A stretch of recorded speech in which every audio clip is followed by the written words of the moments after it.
It feels like people with full-blown Alzheimer's aren't really conscious anymore. It's almost like they're all mostly just a human shell existing. Is their soul still occupying their human form, or does the soul leave to travel and continue their work as we do when sleeping, and are they really suffering? We get Archangel Gabriel, and he's very pleased to step in. You see, humans that are on the planet are always embodying a soul vibration. In order for a physical form to ground here as human, a soul vibration is always present and accompanying that physical identity. We look at this disease as several different expressions of energy because often what we find is humans like to define or diagnose very unique situations and lump them into the same category. So before we answer this question, we wish to explain that within that diagnosis or definition of Alzheimer's, there is a spectrum or a range of humans who are having so many different experiences, whether they be physical or non-physical. However, there is a common thread that we do wish to explain, and we have to address it both in physical and non-physical because all of you who are here are integrating physical and non-physical as a collective. What that means is when there is a disease or a diagnosis such as this, it is important to look at both aspects of that healing. So first we would say this is a DNA based anomaly. When there is something connected to information, either access to information or linear memory, or access to present moment and what is taking place in the presence, there is something going on within the DNA that has broken the connection to earthly experience.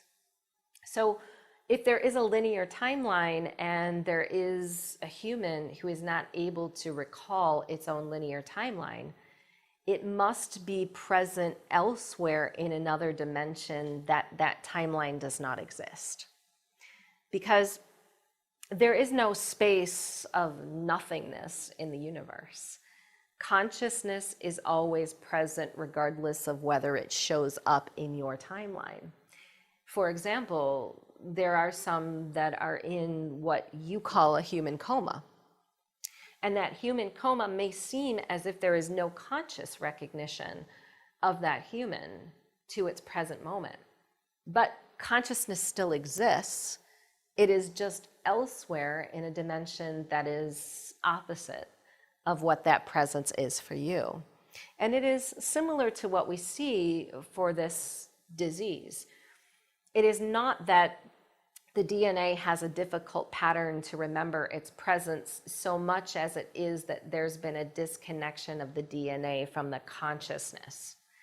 And there are many reasons for this. We understand that, toxins in your environment have been pinpointed as one of the most significant reasons that humans experience this anomaly. And we agree the reason for that is the toxin is actually a vibration that isn't equal to what the crystalline DNA hold.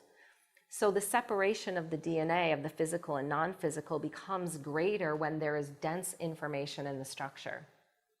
This is why humans have a difficult time accessing their extrasensory abilities and gifts, because when they are toxic in the body or holding dense information, the DNA resists its ability to work together, focusing humans on what matches that density or toxin, which is typically physical information. But what we're saying happens in this case is the reverse. The space is created so much that at that point the soul has a choice to either tune into so much density or take the path of the crystalline DNA that has no connection point, no focal point in the current reality. So yes, we believe that in most cases, the consciousness is elsewhere, vibrating in a dimension that is not equal to the one that other humans are accessed. In addition, many of these humans in this collective are in very unstable dimensions. The reason for this is that when the crystalline and carbon DNA strands work together, they hold dimensional reality. It's a technology that humans were created in the likeness of, but when the DNA strands are so separate and a consciousness chooses one or the other, often it's trying to stabilize that relationship. It's trying very hard to pull it back together. And in those dimensions, we'll say, for example, the sixth dimension, the reality is not stable enough for that consciousness to exist full-time or present in its body.